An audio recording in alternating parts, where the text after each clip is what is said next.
ومن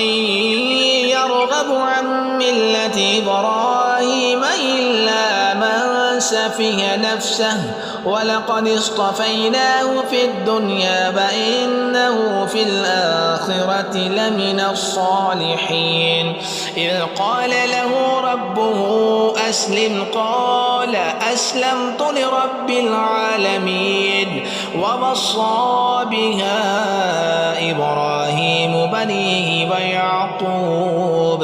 يا بني إن الله اصطفى لكم الدين فلا تموتن إلا وأنتم مسلمون أم كنتم شهداء إذ حضر يعقوب الموت إذ قال لبنيه ما تعبدون من بعدي قالوا نعبد إلهك وإله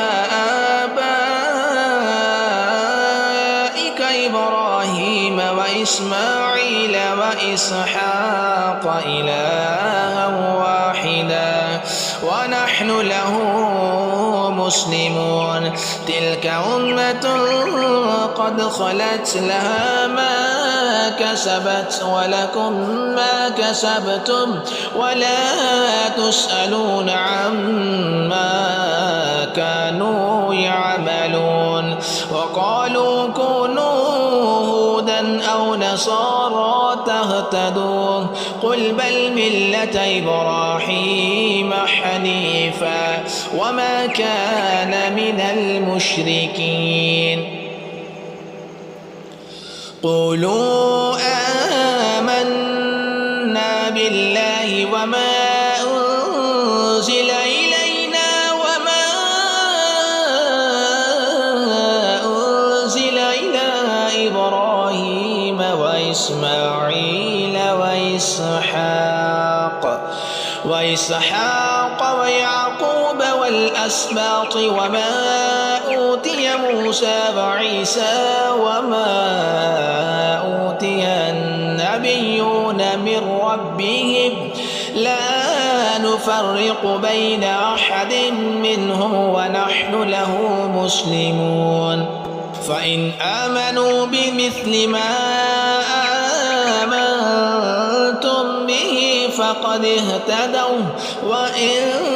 تولوا فإنما هم في شقاق فسيكفيكهم الله وهو السميع العليم صبغة الله ومن أحسن من الله صبغة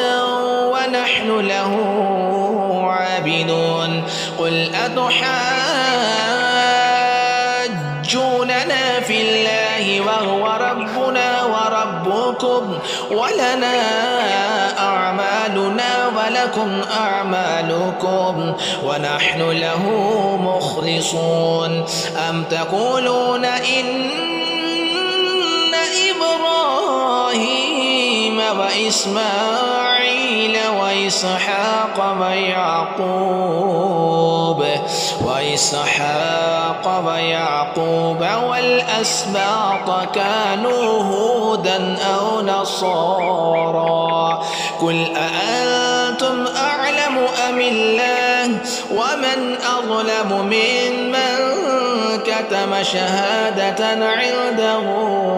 من الله وما الله بغافل عما تعملون تلك أمة